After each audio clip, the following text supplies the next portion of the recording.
Assalamualaikum warahmatullahi wabarakatuh. Alhamdulillah, alhamdulillahilladzi mala'a quluba awliyaihi bimahabbatihi wa ihtasa arwahahum bisyuhudi azamatihi wa hayya asrarahum lihamli abai ma'rifatihi. Allahumma salli ala sayyidina Muhammadin abdika wa nabiyika wa rasulika nabil ummi wa ala alihi wa sahbihi wa sallim tasliman biqadri azamati zatika fi kulli waqtin wa hin, amma ba'd. Alhamdulillah, para hadirin hadirat jamaah pengawasan rutin rahimakumullah jami'an. Kula panjenengan tasih pinaringan kesempatan, umur, kesehatan, hidayah lan taufik saking Allah Subhanahu wa taala. Sami-sami lenggah datang majelis rutin menika kangge ngaos kitab Ihya Ulumuddin, ngaos dumateng Imam Al-Ghazali. Mugi-mugi kula panjenengan ditakdiraken istiqomah lan ilmu kula panjenengan manfaat fid dini wa dunya wal akhirah. Amin Allahumma amin. Saderengipun dimulai, monggo sama-sama kita kirimkan Fatihah kepada korban musibah erupsi Gunung Semeru yang 2 hari lalu meletus.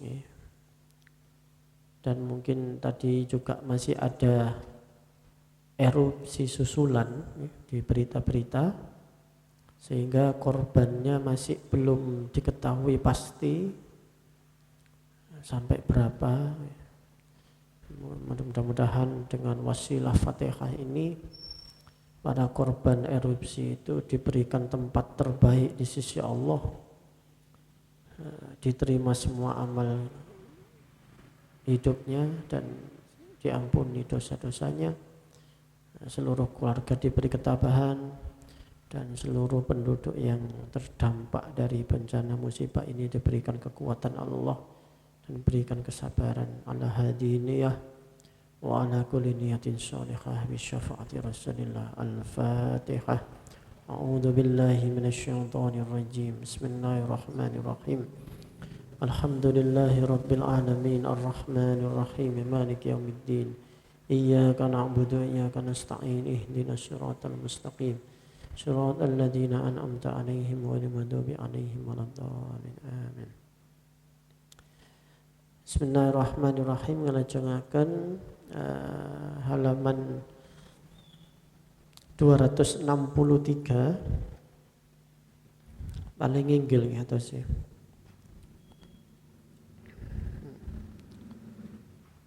Bismillahirrahmanirrahim. Qala al-mu'allif rahimallahu ta'ala wa nafa'na bihi wa bi ulumihi fid dharaini amin ya rabbal alamin. Subhanaka la ilma lana illa ma 'allamtana innaka antal alimul hakim. Rabbi shrah li sadri wa yassir li amri wa hlul 'uqdatam min lisani yafqahu qawli. Rabbi yassir wa'in. Wa ammal fiqhu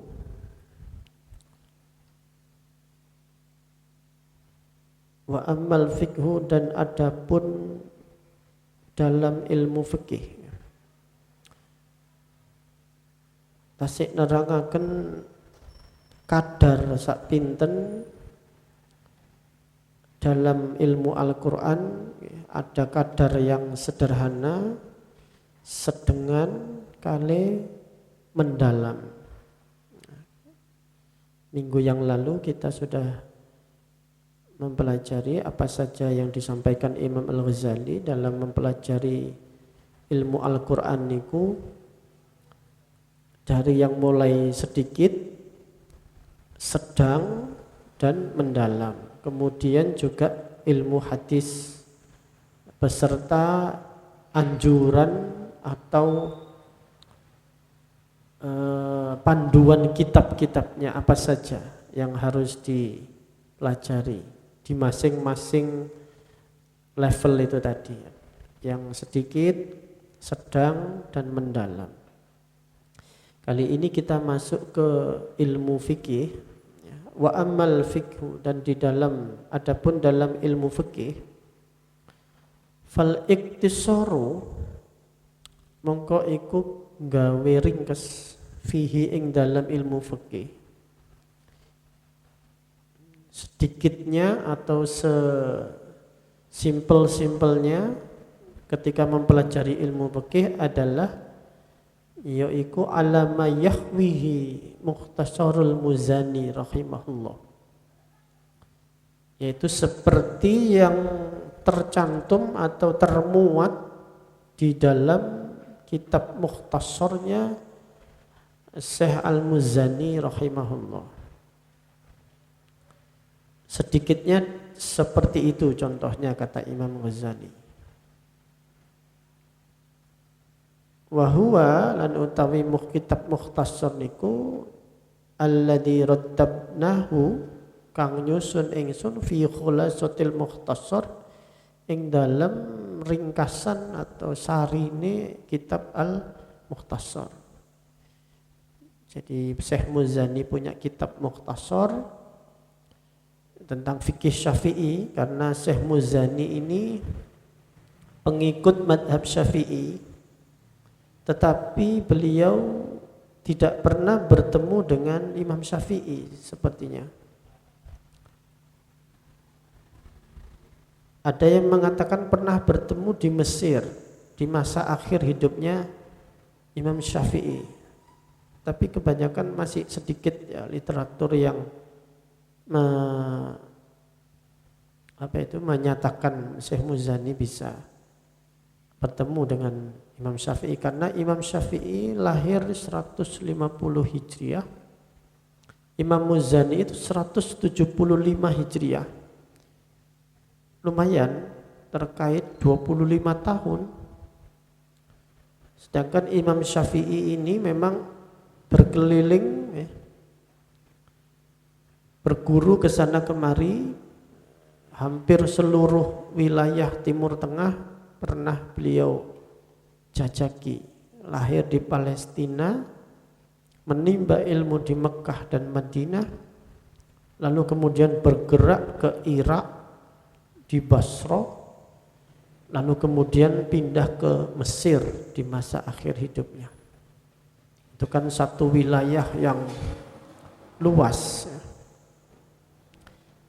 Tetapi Syekh Muzani ini memang terkenal merangkum kitab-kitab karangan Imam Syafi'i, seperti kitab Imam Syafi'i yang Al-Um. Al-Um itu diringkas oleh Syekh Muzani, dibukukan dengan sangat baik, sehingga pengikut madhab Syafi'i itu banyak yang dengan lebih sederhana dan lebih enak dipelajari dari Syekh Muzani. Nah, ini direkomendasikan oleh Imam Al-Ghazali kalau kita ingin belajar fikih yang ringkas. Contohnya, ini kan hanya contoh saja ya, adalah kitab Mukhtasar, dan itu pun sudah diringkas lagi oleh Imam Al-Ghazali, Khulasatul Mukhtasar.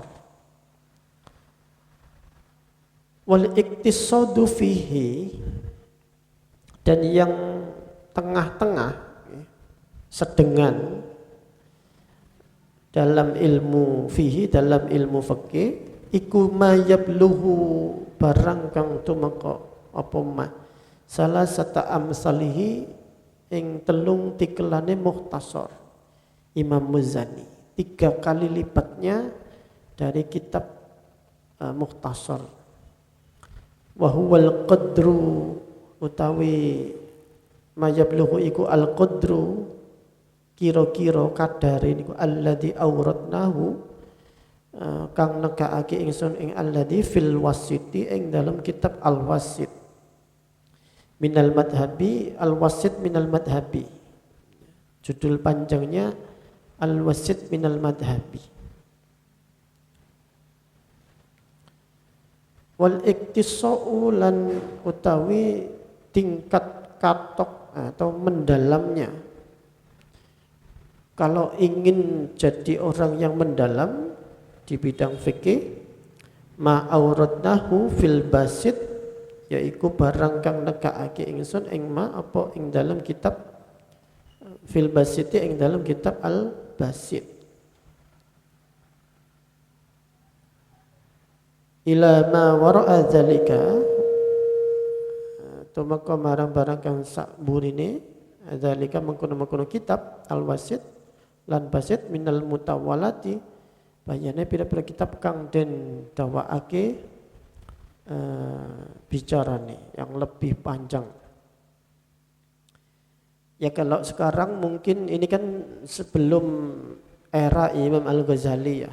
Jadi kitab fikihnya yang direkomendasikan ya ini. Tapi kalau di masa sekarang itu apa yang kita sudah pelajari di pesantren-pesantren atau di masjid-masjid yang diasuh oleh para kiai, para ustadz, itu sebetulnya sudah cukup ya. Kalau misalnya yang sederhana ya yang basic, kita sulam safina, agak naik sedikit Fathul Qorib itu sudah cukup.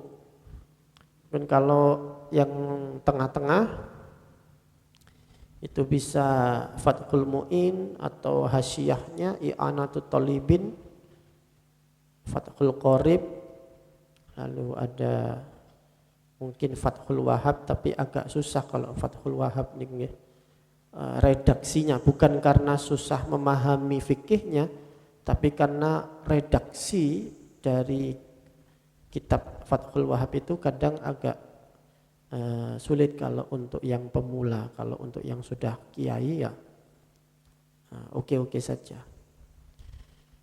Tapi untuk yang mendalam ya tentu ya silakan ya, unlimited kalau mau jadi ahli fikih.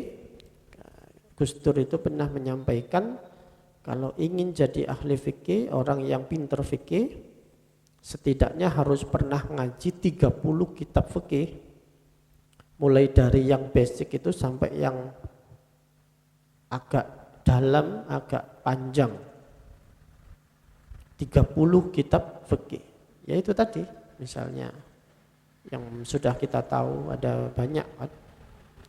Mulai dari Salam Safina, Fathul Qorib, Takrib itu kan syarah Fathul Qorib. Fathul Qorib itu syarah Takrib.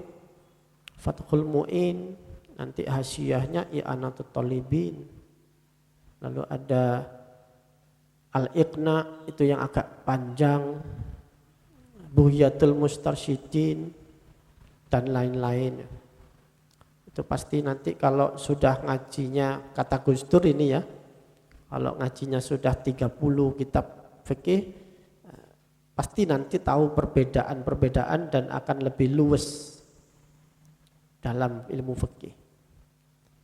Itu pun masih dalam koridor Syafi'i, masih belum pada yang komparasi fikih atau perbandingan fikih. Jadi itu kalau kita yang ingin mendalami fikih. Ini rekomendasi dari Imam Ghazali, kitab-kitab yang di sini, karena memang justru fikih itu produksinya banyak setelah era Imam Al-Ghazali. Kata Ibnu Hajar Al-Haytami, Zainuddin Al-Malibari itu kan di bawahnya Imam Ghazali semua. Ibnu Hajar Al-Asqalani juga di bawah Imam Ghazali, sedikit sih memang. Karena itu mungkin kalau kitab sekarang ya seperti yang sudah kita pelajari di pesantren-pesantren atau di masjid-masjid yang diasuh oleh para kiai itu. Bismillahirrahmanirrahim. Wa ammal kalamu, ana pun utawi ing dalam ilmu kalam, ilmu tauhid ya, biasanya dimaknai sebagai ilmu tauhid. Fa maksuduhu, angka iku utawi maksude ilmu kalam, ing ilmu kalam himayatul mu'taqidati, iku ngreksa pira-pira mu'taqid, orang-orang yang beriktikad. allati naqalaha kang nukil ing allati ahlus sunnah sapa golongan ahlus sunnah wal jamaah minas salafis sholihi saking ulama kuno salaf as-sholihin kang soleh, biasanya populer dengan salafus soleh.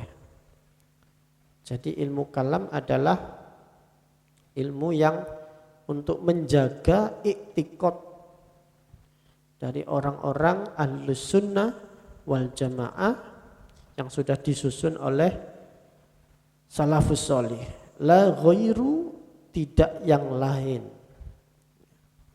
Jadi spesifik sekali.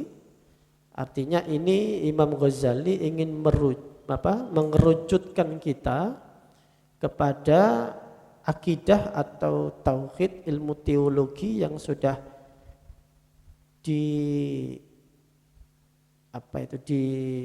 dibikinkan tracknya, alurnya oleh Imam Abul Hasan al-Asy'ari, karena beliaulah yang memimpin gerakan untuk memurnikan tauhid itu kepada Ahlus Sunnah wal Jamaah. Munculnya istilah ataupun firqah Ahlus Sunnah wal Jamaah ini diyakini banyak ulama ya awalnya oleh Abul Hasan al-Asy'ari.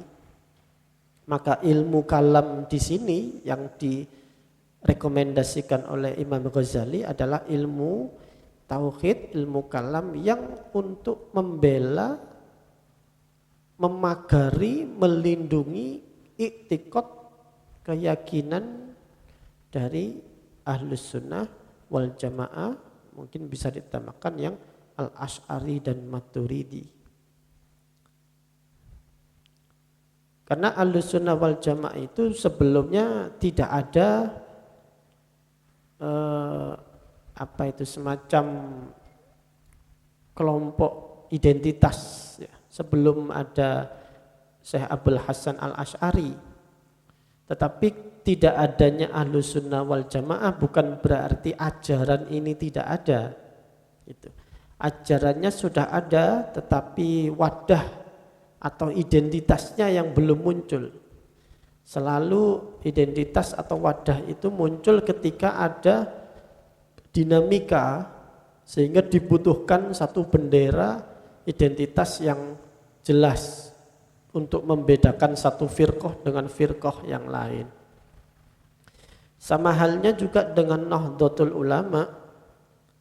Nahdlatul Ulama itu muncul baru 1926. Tetapi pesantren-pesantren dan amaliyah NU itu sudah ada ya sejak Islam masuk di Indonesia, kan begitu. Tetapi karena ada dinamika yang di akhir-akhir abad di awal abad 20 muncul kelompok-kelompok organisasi sehingga kaum pesantren, kaum kiai dan ulama ini perlu membikinkan wadah yang dinamakan Nahdlatul Ulama. Mirip seperti itu, Ahlus Sunnah wal Jamaah sebetulnya ya sudah ajaran Nabi, sudah ada ya bersamaan dengan adanya Islam dan Nabi Muhammad itu sendiri. Tapi karena ada proses dinamika, maka munculnya belakangan ketika masa Syekh Abul Hasan al-Asy'ari. Wa ma wara'a dzalika lan utawi barang kang sakmburine dzalika mengkono-mengkono himayatul mu'taqad. Iku talabun likasfi haqaiqil umuri. Untuk mencari likasfi marang kebukae haqaiqil umur. Piro-piro hakikate al-umuri, piro-piro perkara atau masalah. Min ghairi tariqatiha, saking liyane dalan haqaiq al-umur. Mencari tahu hakikat sesuatu. Dalam hal ini mungkin hakikat tentang ketuhanan, ya, kemudian hakikat iman, hakikat dari apa biasa yang dibicarakan dalam ilmu tauhid, iman, dosa dan sebagainya. Wa maksudu lan utawi kang dimaksud ya, yang dituju, hifdi yaitu menjaga, ngereksa, hifdi sunnati apa sunnah Nabi, yaitu untuk menjaga sunnah. Kita tahu kisahnya Abul Hasan Al-Asy'ari ini, beliau itu kan awalnya ikut aliran Mu'tazilah. Karena Mu'tazilah ini waktu itu sudah sangat besar dan pengikutnya banyak, yang dipimpin oleh pendiri Mu'tazilah itu Wasil bin Atha'. Wasil bin Atha' itu sendiri sebetulnya muridnya Al-Hasan Al-Basri. Tetapi Al-Hasan Al-Basri yang terkenal sufi dan ahli fikih dari tabi'in, justru muridnya ini Wasil bin Atha' lama-lama tidak cocok dengan gurunya, bikin aliran sendiri dan pemikiran sendiri. Jadi akhirnya banyak firqah-firqah selain Jabariyah, Qadariyah, ada Mu'tazilah, sehingga ajaran sunnah Nabi ini banyak yang menyimpang secara i'tiqad, keyakinan itu. Makanya kemudian Syekh Abul Hasan Al-Asy'ari ini mimpi didatangi Nabi. Sebelumnya sudah pernah mimpi, tapi tidak terlalu diusahakan untuk istilahnya membuat rumusan ilmu tauhid itu. Lalu dibiarkan, bahkan Syekh Abul Hasan Al-Asy'ari sempat bergabung dengan Mu'tazilah, mempelajari pemikiran-pemikiran Wasil bin Atha'. Kemudian tidak cocok karena Mu'tazilah terlalu mengedepankan logika di dalam keyakinan itu. Sedangkan logika itu mudah dipatahkan dengan logika itu sendiri. Jadi logika itu bisa dipatahkan dengan logika, apalagi dengan dalil-dalil yang lain. Maka Syekh Abul Hasan Al-Asy'ari itu didatangi mimpi ketemu dengan Rasulullah. Di situ inti dialognya adalah harus kamu, ya, Allah sudah memilih kamu untuk mengembalikan sunnah-sunnahku. Bagaimana Nabi, saya itu harus menyusun apa? Kata Nabi, saya sebetulnya tahu caranya, tapi tidak akan saya beritahu pada kamu. Nanti kamu harus usaha sendiri, nanti akan ditolong oleh Allah Subhanahu wa taala. Jadi gampangannya Syekh Abul Hasan Al-Asy'ari ini mau minta petunjuk sing enak kalau ngelakoni, tapi kata Nabi ya harus usahalah gitu. Akhirnya beliau bisa merumuskan ilmu tauhid itu dengan sangat baik dan diikuti oleh hampir seluruh umat Islam di dunia sampai sekarang. Jadi untuk mengembalikan pada sunnah Nabi, ajaran-ajarannya Nabi yang sudah banyak penyimpangan. As-sunnati ikut tahsilul rutbati, yang menghasilkan tingkatan al-iktisori minhu, kang ringkes saking ilmu kalam. Bimu'taqidin kelawan mu'taqad, muktasorin kang den ringkas. Wahuwa lan utawi iktisar ringkas niku al-qadru, iku al-qadru kira-kirane alladzi auradnahu, yang sudah kita datangkan oleh Imam Al-Ghazali fi kitabi Qawaidil Aqaid. Kitab Qawaidil Aqaid min jumlati hadzal kitab, saking jumlahnya kitab ini. Wal iktisadu lan yang sedengan, yang di level sedang itu fihi ing dalam ilmu kalam iku mayyabluhu, barang kang tumeka qadra mi'ati waraqat. Kira-kira mi'ati waraqat 100 lembar. Waraqat niku lembar, kami kebet. Waraqat niku kados kitab usul fikih yang sederhana ya, al-waraqat. Wa huwa alladhi awratnahu utawi ma yablughu iku awratnahu kang nakaake ingsun fi kitabil iktisad fil i'tiqad. Seperti kitabnya Imam Ghazali sendiri yang berjudul Al-Iqtisad fil I'tiqad. Ini kitabnya Imam Ghazali yang Iqtisad fil I'tiqad ini kadang judulnya ada yang Kitabul Arba'in fi Usuluddin, tapi isinya sama. Tidak tahu kenapa itu kok bisa dua judul, tapi isinya sama. Al-Iqtisad fil I'tiqad kadang dijuduli Kitabul Arba'in fi Usuluddin dari Imam Ghazali. 40 pokok-pokok di dalam agama.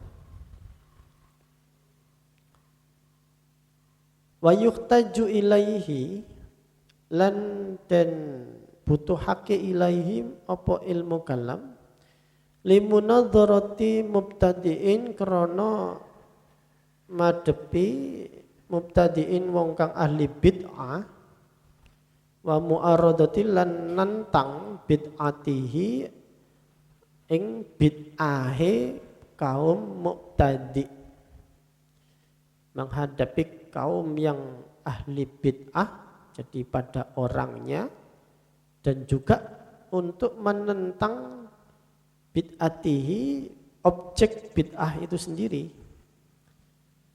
Bima yufsiduha kelawan barang kang ngerusakake apa ma ing bid'ah wa yanzi'uha lan nyopot apa ma ing bid'ah an qalbil ami saking atine wong ami, wong bodoh, wong awam. Jadi ilmu kalam itu untuk menghadapi kaum bid'ah. Pada saat itu ada tiga firqah ya, bid'ah.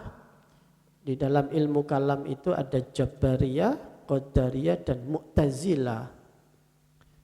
Nah, itu jadi terutama yang besar pada saat itu Mu'tazilah ya, pada masa Abul Hasan Al-Asy'ari itu.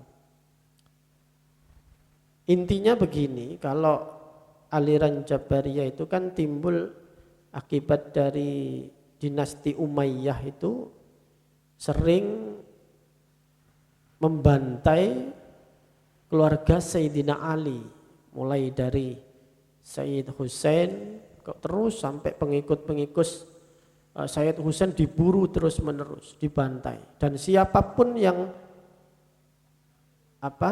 menentang kekhalifahan dari Bani Umayyah itu dihabisi semua. Lalu muncul diskusi atau diskursus, kita ini betul nggak melakukan hal-hal seperti ini?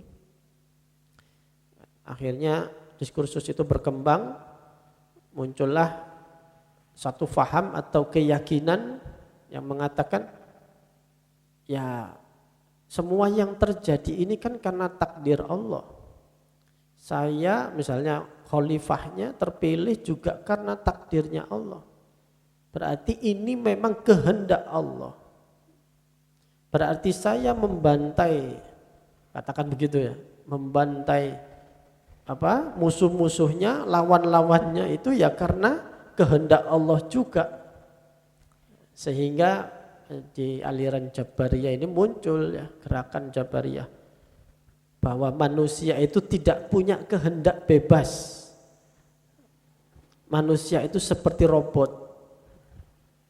Karena mereka ingin mendapat legitimasi, pembenaran atas apa yang dia lakukan. Melakukan pembantaian, pembunuhan di sana sini, ingin mendapat pembenaran. Loh, ini kehendak Allah. Ini takdir Allah, kan kalau tidak ditakdirkan nggak akan terjadi. Berarti Allah memang menghendaki ini. Itu Jabariyah. Lalu kemudian muncullah bantahan atau antitesis dari itu. Tidak bisa manusia kok seperti robot. Manusia itu diberi akal. Jadi politik kamu itu pilihan kamu. Pembantaian yang kamu lakukan itu murni dari kamu, bukan dari Allah. Maka timbul diskusi, berarti apa yang kita perbuat ini sepenuhnya manusia yang menentukan, kehendak bebas. Akhirnya kalau kita kehendak bebas, berarti dosa-dosa dan pahala semuanya ya kita ya. Tidak ada sangkut pautnya sama Allah. Itu dari Qadariyah yang mereka secara politik itu bertentangan dengan Bani Umayyah. Jadi ada Jabariyah, ada Qadariyah. Lalu akhirnya muncul Mu'tazilah yang dengan doktrinnya terkenal an-manzilatu baina manzilataini. Tidak di satu tempat di antara dua tempat. Manusia itu ya kalau dia berbuat dosa itu murni dari dirinya. Tapi kalau dia berbuat baik itu dari Allah. Akhirnya gimana? Loh, berarti orang yang bermaksiat itu lanjut diskusinya. Kalau orang maksiat itu berarti dia dihukumi kafir atau tetap Islam. Menurut Mu'tazilah, ya dia tidak kafir ya tidak Islam. Loh, berarti gimana? Ya antara neraka dan surga. Manzilatu baina manzilataini. Jadi terkenal begitu. Akhirnya muncullah banyak diskusi-diskusi tentang ketauhidan itu semakin berkembang. Nah kalau Allah tidak berkehendak, lah bagaimana? Nah kalau manusia sepenuhnya berkehendak, berarti dosa ini di mana? Di mana posisi iman? Akhirnya 3 firqah ini yang paling besar justru dimenangkan Mu'tazilah itu. Sampai akhirnya ketika dinasti Umayyah itu runtuh, kekhalifahan Abbasiyah itu naik.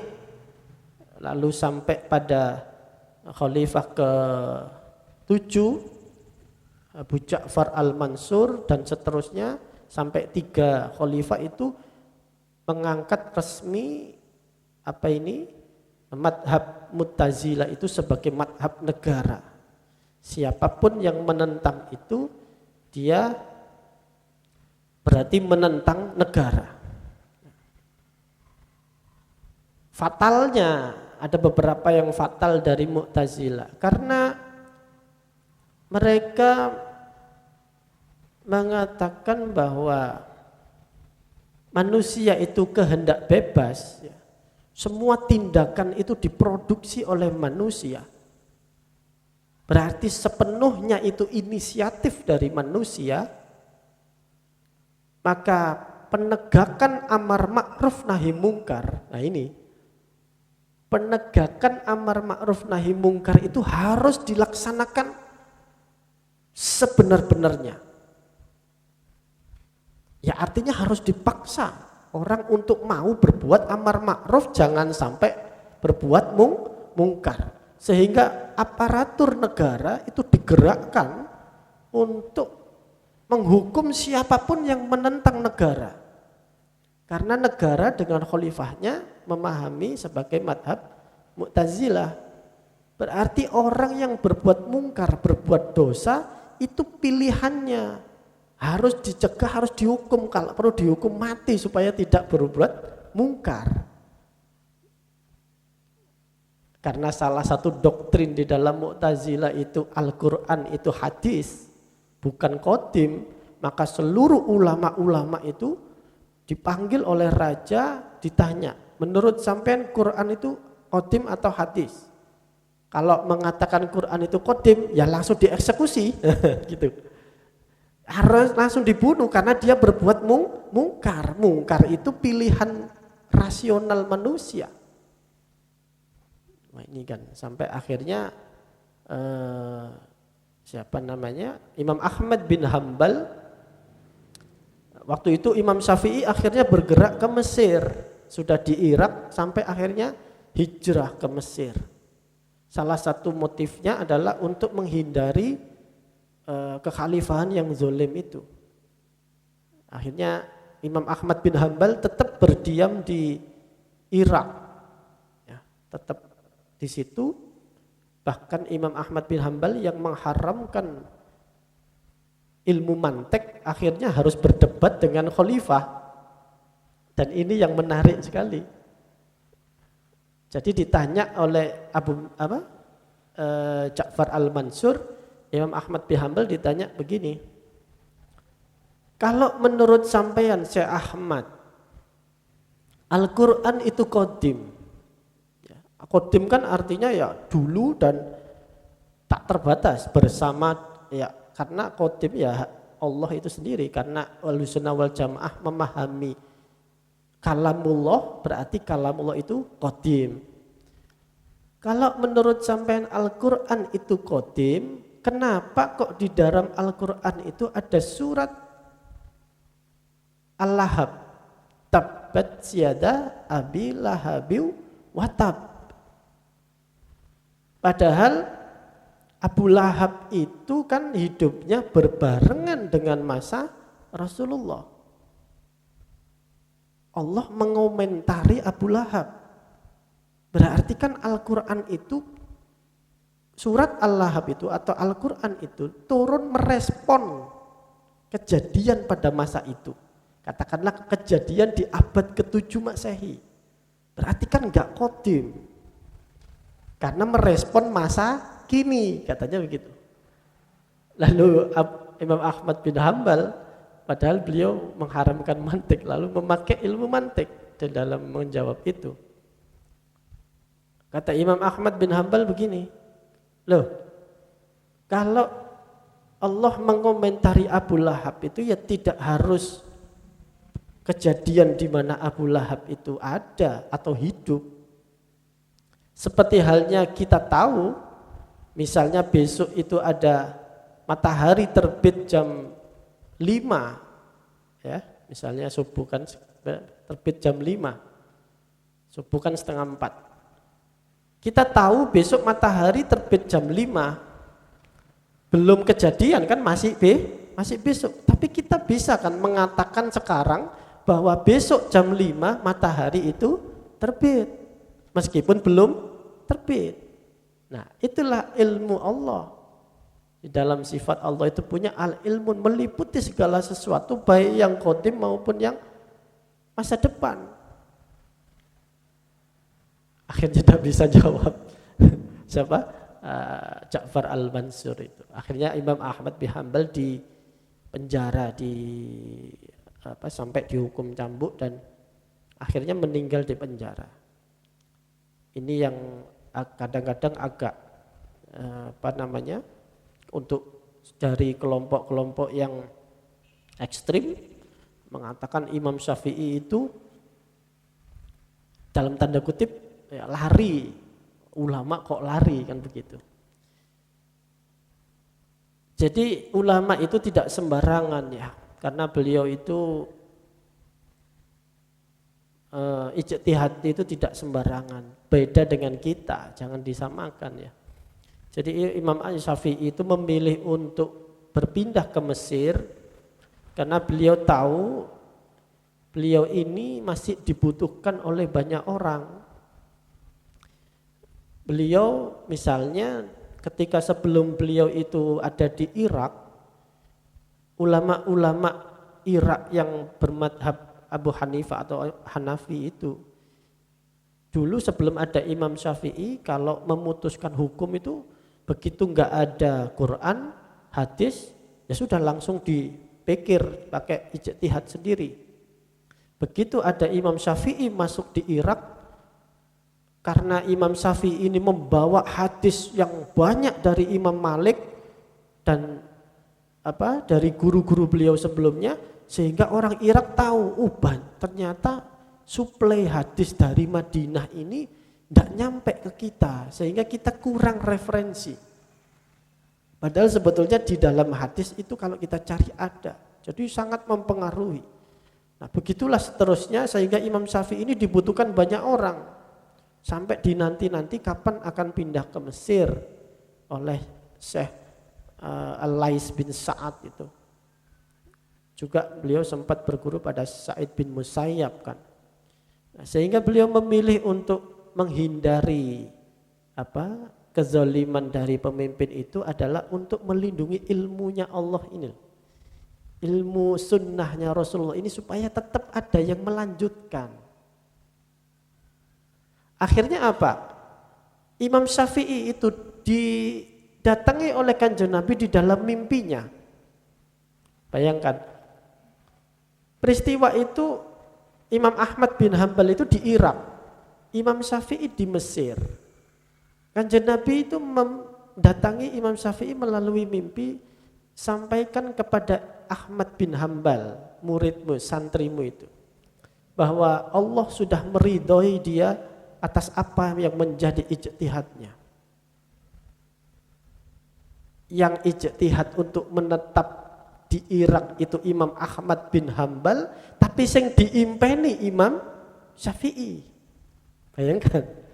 Akhirnya Imam Syafi'i ini mengirim utusan ya, untuk mengirim surat kepada Imam Ahmad bin Hambal.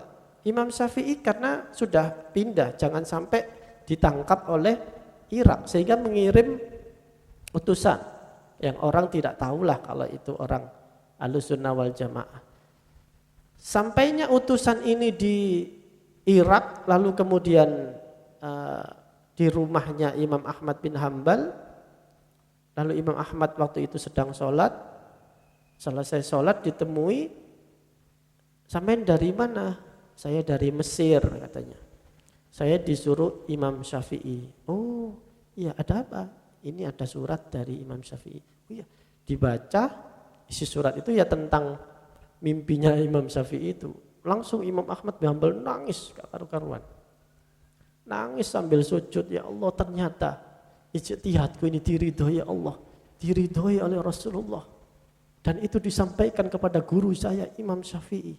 Lalu akhirnya saking senangnya Imam Syafi'i itu, Imam Ahmad itu mengambil sejumlah uang yang banyak sama ngambil jubah, diberikan kepada orang utusannya Imam Syafi'i ini. Berikan kepada Imam Syafi'i, terima kasih pada guru saya. Lalu akhirnya si utusan ini pulang ke Mesir, disampaikan pada Imam Syafi'i seperti ini, lalu diberi hadiah oleh Imam Ahmad. Kata Imam Syafi'i, tidak usah, yang dikasihkan sampean, itu buat sampean. Jadi jubah dan uang yang banyak itu buat sampean. Itu bagaimana dinamika awal-awal Abul Hasan Al-Asy'ari itu belum muncul pada saat itu.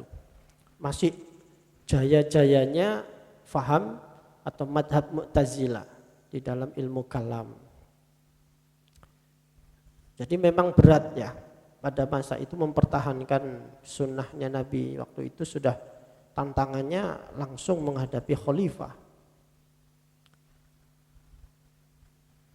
Bismillahirrahmanirrahim. Wa dzalika, dan utawi mengkono mayufsiduha ikul layan fa'u ora manfaati apa zalika illa ma'al awami angin ing dalam sertane wong awam qabla tidadi ing dalam sadurunge nemen oleh ta'assubihim mbelani apa wong awam ing muqtadi apa keyakinane. Itu bisa bermanfaat kalau orang awam belum sampai fanatik ya, ta'assub. Wa ammal mubtadi, dan adapun orang yang ahli bid'ah, ba'da ayya'lama, sakwuse yen to ngerti sapa mubtadi minal jadali ing dalem ilmu jadal, ilmu perdebatan, walau syai'an yasiron, senajan ana apa jadal iku suwiji-wiji kang sithik, syai'an yasiron kang sedikit, faqallama mongko sedikit sekali ya, arang banget yanfa'u bisa manfaati ma'ahu ing dalam sertane al-mubtadi apa al-kalamu ilmu kalam. Untuk orang awam bisa manfaat sebelum fanatik. Tapi kalau orang ahli bid'ah yang memang dia katakanlah tokohnya lah dan dia sudah bisa ilmu berdebat sedikit-sedikit, itu jarang sekali ada yang bisa kembali kepada madhab al-sunnah wal jamaah. Fa innaka mongko setuhune sira iku in afhamtah lamun ngalahake sira ing mubtadi lam yatruk madhabahu mongko ora ninggal sapa mubtadi ing madhabe.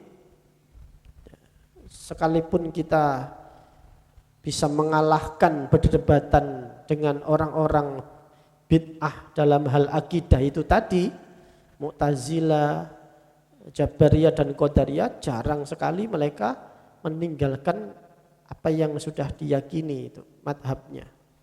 Wa akhalla bil kusuri lan ngenggoake mubtadi bil kusuri kelawan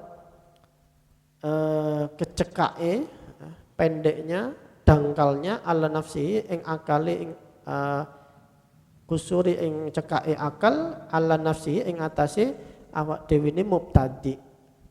Wa qaddara lan ngira-ngira ake mubtadi anna inda ghairihi ing setuhune inda ghairi tetep ing dalam sandinge liyane mubtadi jawaban ono jawaban wa huwa ajizun anhu, dan utawi mubtadi iku ajizun anhu, apes atau lemah saking jawab. Mereka kaum ahli bid'ah itu mengatakan dia kan tidak mau meninggalkan madhabnya, itu karena mereka mengatakan saya ini memang ketika kalah debat, saya ini memang ilmu saya pendek, tapi guru saya, ustadz saya pasti bisa menjawab bantahan dari argumentasi sampean. Sehingga saya tetap akan dalam madhab saya. Nanti tak panggilkan guru saya atau kiai saya tetap meskipun sudah kalah debat. Wa innama lan pemestine anta mublisun utawi sira iku mulbisun wong kang mbawurake alaihi ing atase mubtadi bikuwatil mujadalati kelawan kuwate perdebatan. Jadi mereka tidak akan kembali istilahnya karena sudah kadung nyemplung, sudah jeru. Wa amal ami, dan adapun utawi wong kang awam, wong kang bodoh iku idza surifa tatkalane den engokake sapa wong awam anil haqqi saking perkara kang hak binau ijadalin kelawan wernone bermacamnya para padu perdebatan mongko yumkinu memungkinkan ayyuradda ilaihi apa yento balekake marang hak bimislihi kelawan sepadane jadal qabla ayyashtadda ta'assub, sebelum mereka itu benar-benar menjadi fanatik buta, katakan begitu. Lil ahwa'i marang piro-piro hawa nafsunya. Kalau orang awam, kata Imam Ghazali, itu masih bisa dikembalikan ke pemikiran yang benar atau dikembalikan pada kebenaran meski orang awam ini sesatnya itu karena kalah berdebat. Jadi dia ikut Mu'tazilah, katakan begitu, ikut Jabariyah karena dulunya ahlu sunnah tapi dia kalah dalam berdebat. Kalau dia sekedar kalah berdebat itu masih bisa dikembalikan lagi. Karena argumentasi kita yang ahlu sunnah ini lebih kuat daripada yang lain. Makanya tidak ada sebetulnya ya dakwah itu yang efektif dengan perdebatan. Nah ini. Karena masih bisa dikembalikan lagi. Orang sekarang kalah debat terus kemudian masuk Islam. Besok dia didatangi orang katakan panutannya yang lain yang lebih pintar dari yang berdebat kemarin, dia bisa kembali murtad lagi. Kan ada siapa tuh yang dulu debat itu, Zakir Naik ya. Itu kan dakwahnya itu dengan berdebat ya. Itu ikut caranya Syekh Ahmad Didat yang dari Afrika Selatan ya. Zakir Naik. Sekarang udah nggak ada kan ya. Diburu sama Interpol karena dia terlibat di dalam diduga terlibat dalam ISIS ataupun HTI, bukan HTI ya, bukan orang Indonesia, HT, Hizbut Tahrir dan ISIS. Jadi Zakir Naik itu adalah contoh bagaimana dakwah itu dilakukan dengan berdebat. Semua orang non-muslim didebat sama dia.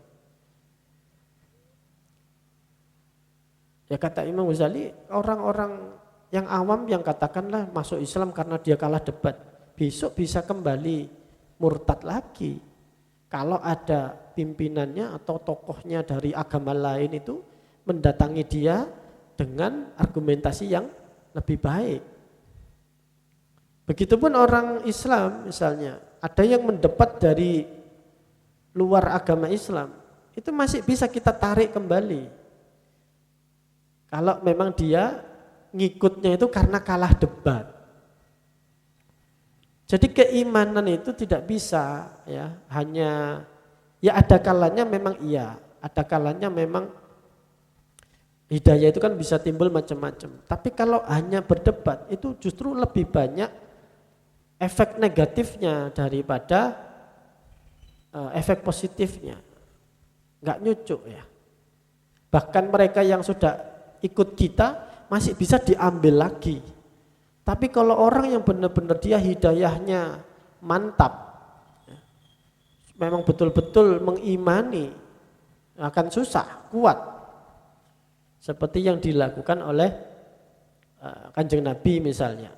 Kanjeng Nabi itu tidak pernah berdebat. Beliau sampaikan mau diterima ya sudah, tidak ya sudah. Selesai. Hidayah itu punya Allah. Gitu.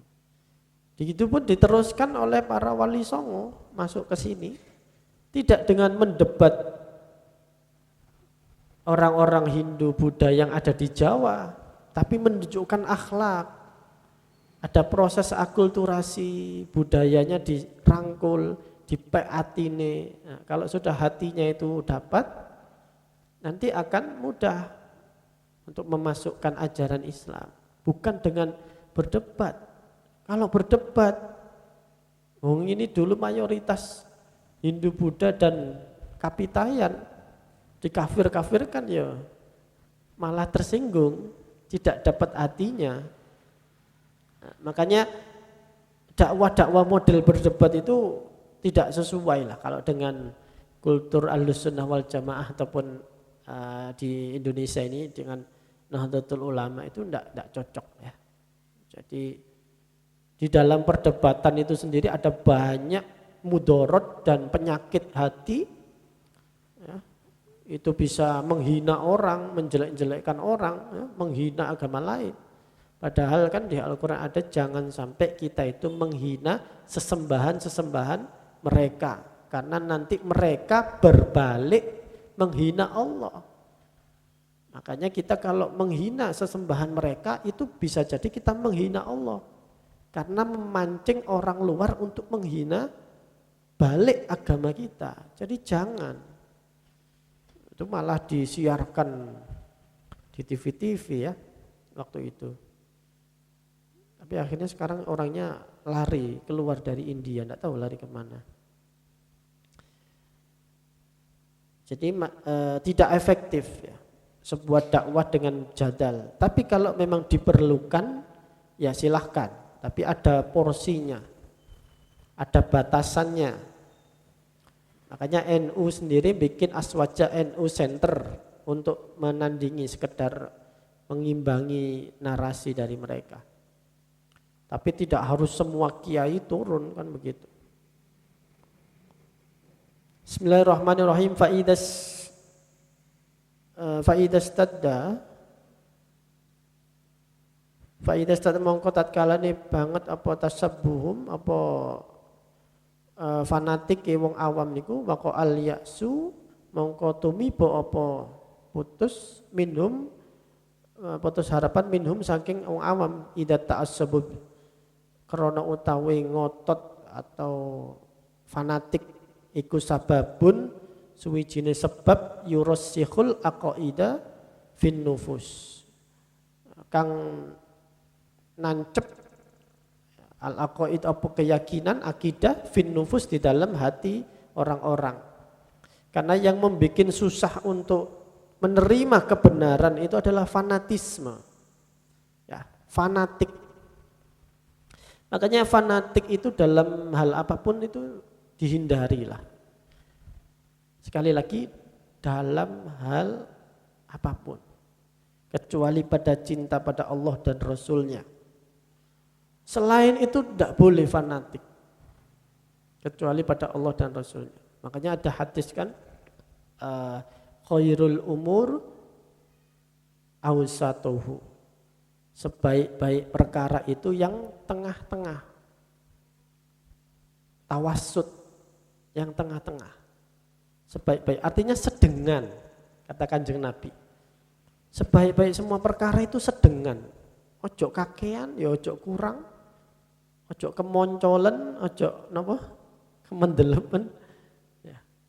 Segala kebaikan di dalam agama itu tengah-tengah. Misalnya kita punya kumpulan, punya identitas, tidak boleh fanatik. Nasionalisme itu kalau terlalu fanatik bukan nasionalis namanya. Chauvinisme namanya. Chauvinis. Faham yang mengedepankan menonjolnya negaranya sendiri lalu merendahkan negara-negara lain. Kalau nasionalis itu bukan orang yang merendahkan negara lain. Jadi itu sudah fanatik, sudah berlebihan. Bahkan bisa menimbulkan fasisme. Sudah tidak lagi nasionalisme tapi fasisme. Dia mengekspansi, menjajah negara-negara lain. Semuanya harus tunduk sama saya karena saya ini yang terbaik. Timbullah Hitler, Adolf Hitler di Jerman, menganggap bahwa bangsa Arya ini bangsa terbaik yang harus memimpin dunia. Nah, ini fanatisme pada ras atau identitas kesukuan. Jepang juga begitu, fasisme. Benito Mussolini, betapa banyak fanatisme itu merusak dunia, tatanan dunia karena fanatik yang berlebihan. Siapa sih yang tidak menganjurkan nasionalis, cinta pada negara? Semuanya cinta. Tapi kalau terlalu cinta, katakan Kanjeng Nabi, khairul umur awsatuhu. Yang sedengan, ya pas lah. Kalau pas nanti enak, saya cinta pada negara ini, Indonesia. Tapi kita juga menghormati negara lain. Saya tidak bisa hidup sendiri, harus bekerja sama dengan negara lain. Begitupun kita punya kumpulan, organisasi, majelis, atau apapun itu namanya. Jangan sampai fanatik. Apapun itu. Karena kalau sudah fanatisme itu masuk ke sini, ini dia akan sulit menerima kebenaran. Akhirnya tidak mau dikritik. Padahal kritik itu bagus. Supaya orang muhasabah. Supaya tidak meromong sebenar dewi. Kalau sudah fanatik, kelompok lain, organisasi lain dihina-hina akhirnya. Wis gak ono sing apik kecuali grupku iki. Wah, itu sudah fanatik, itu sudah tidak sehat.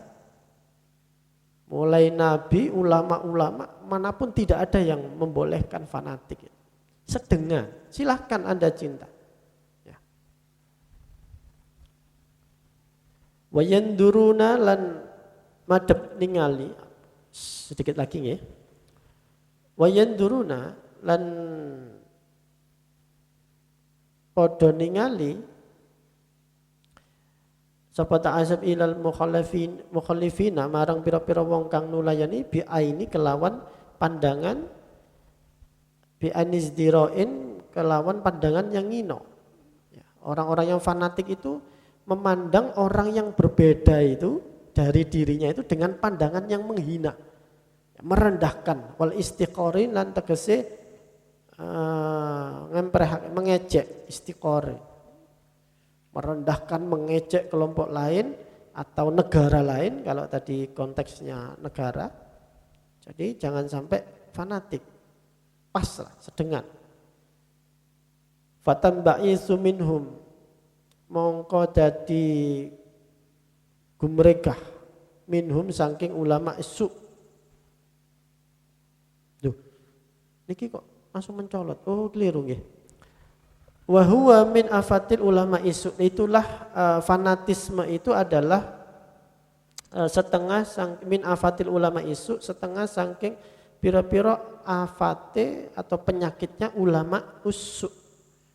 Ulama yang jelek kata Imam Ghazali. Fa innahum yubalighuna fit ta'assubi lil haqqi. Itu karena menyampaikan pada kefanatikan pada satu kebenaran yang hak. Dan hak artinya di sini menurut pandangan kelompok yang fanatik itu menganggap hak. Wa yanduru ilal mukhalifina melihat orang yang berbeda dari dirinya bi'ainizdiroin dengan pandangan yang menghina wal istiqorin dan ngenyek. Fatan ba'isu minhum dan mereka minhum saking ulama isu ad-dakwah opo dakwah ngaku-ngaku bil mukafaati kelawan madani musuhi wal muqallabati lan ngimbangi musuhi wal muamalati lan nyerawungi musuh. Jadi itu khasnya kata Imam Ghazali itu khas ulama su itu. Kalau sampai menggembar-gemborkan fanatisme, ya, mendoktrinkan fanatisme pada jamaahnya atau pada kelompoknya itu tanda-tanda ulama isu. Yang di luar dirinya dihina, dilecehkan, bahkan dipersekusi misalnya. Itu pasti ulama usuk kata Imam Ghazali dong niki. Kita akan ngaji Ihya. Wa tatawaffaru lan dadi ngumpul apa bawa isuhum pandorongi ulama isu ala tolabi nusratil batil ing atase nuprih nusratil batil belani perkara kang salah. Sehingga terkumpullah itu motivasi atau sifat-sifat jelek itu yang membuat dia akhirnya justru jatuh pada kebatilan dan membela mati-matian kebatilan. Jelas-jelas salah, sik gak gelem ngakoni salah, terus mencari pembenaran. Imam Syafi'i mawon, ya, Imam Syafi'i kan terkenal pernyataan beliau, pendapat saya ini saya yakini benar, tapi bisa jadi salah. Saya yakin pemikiran saya benar, tapi bisa jadi artinya masih ada kemungkinan juga ada kelirunya. Pendapat orang lain atau maksudnya lawan diskusinya Imam Syafi'i, menurut saya salah, tapi bisa jadi benar. Tetap ada kemungkinan benernya. Maka kembalikan semua ke Allah. Jadi tidak ada satu ulama pun yang mengajarkan fanatisme, tidak ada. Kiai-kiai kita tidak ada yang fanatik Buddha, itu tidak ada. Silahkan cinta tapi harus pas proporsinya. Wayak wa ghurduhum lan kuat apa sejone ulama isu fit tamassuki ing dalam cekelan bima nusibu ilaihi kelawan barang kang den bangsaake sapa ulama isu marang ma oleh nemeni nyekelir. Walau ja'u min janibil lutfi lan lamun teko sapa ulama isu min janibil lutfi saking arah tindak lutfi kang alus wa rahmatilan kasih sayang wa nuskhilan nasihat karep becik ya mengharapkan kebaikan fil khulwati ing dalam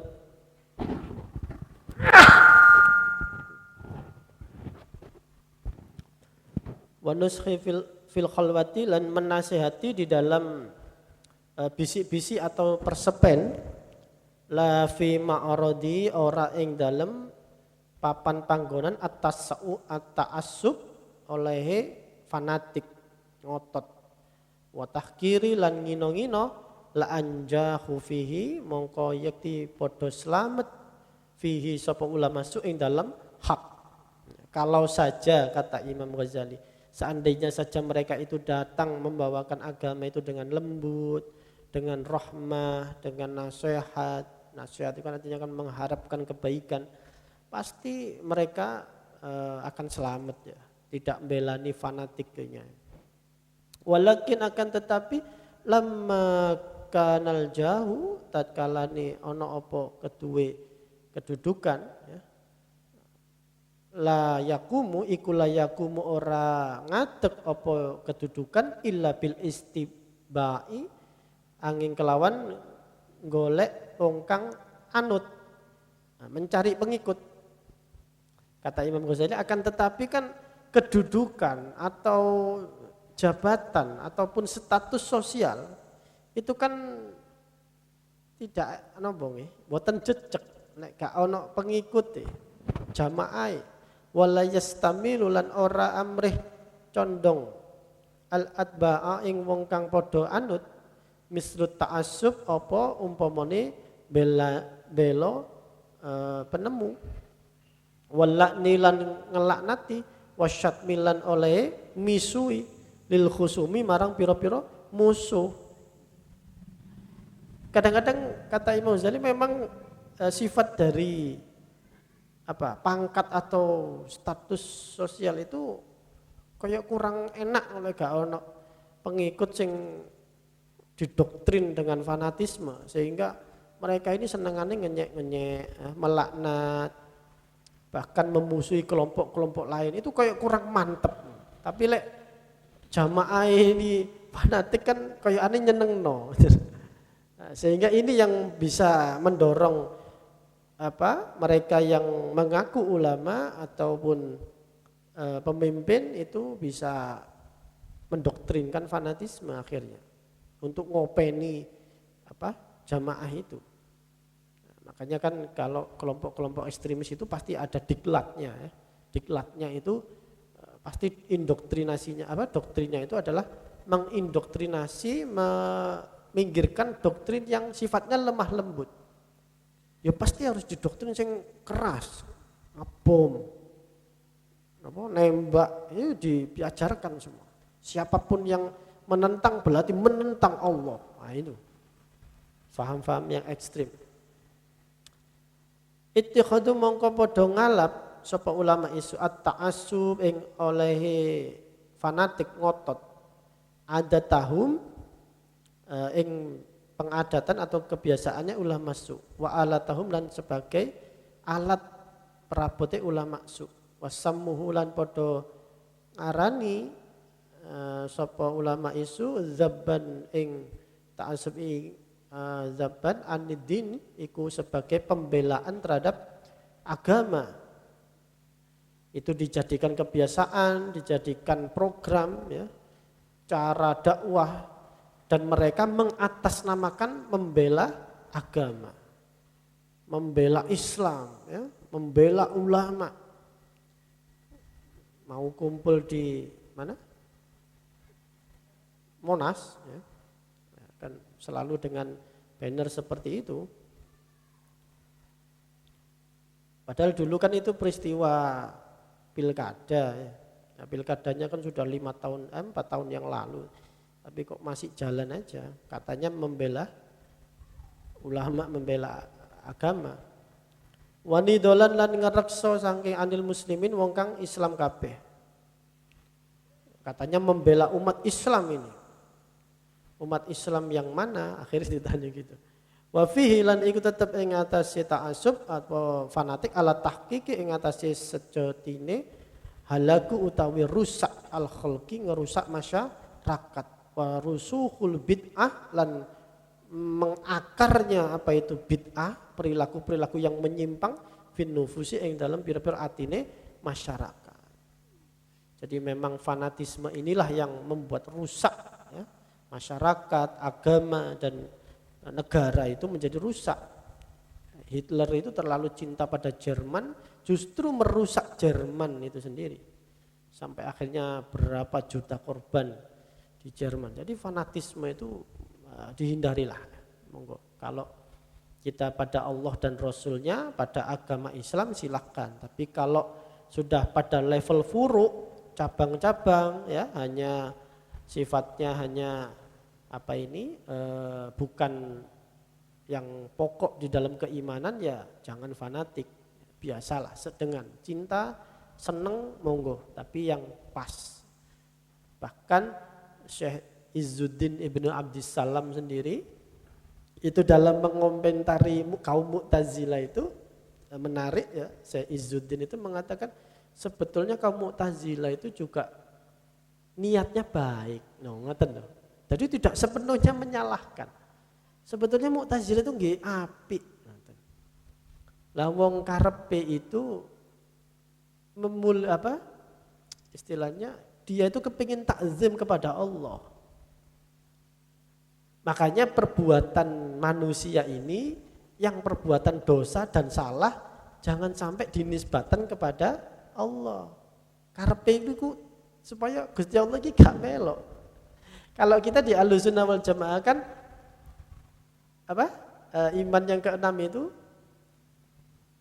khairihi wasyarrihi minallah. Apa-apa yang baik dan yang buruk itu ya dari Allah, minallah. Lah kalau yang buruk dari Allah itu kan kata Mu'tazilah, berarti masa Allah itu mentakdirkan kita ini maksiat. Loh kan masa iya? Nah, berarti nanti maksiatnya bisa dinisbatkan ini saya dikehendaki Allah. Nah, karepe dhek iku aja sampai ngono. Sehingga semua perbuatan yang jelek itu ya itu kehendak bebas dari manusia. Kata Syekh Izzuddin Ibnu Salam, sebenarnya niatnya api, kepingin mentakzimkan Allah, tapi fatal.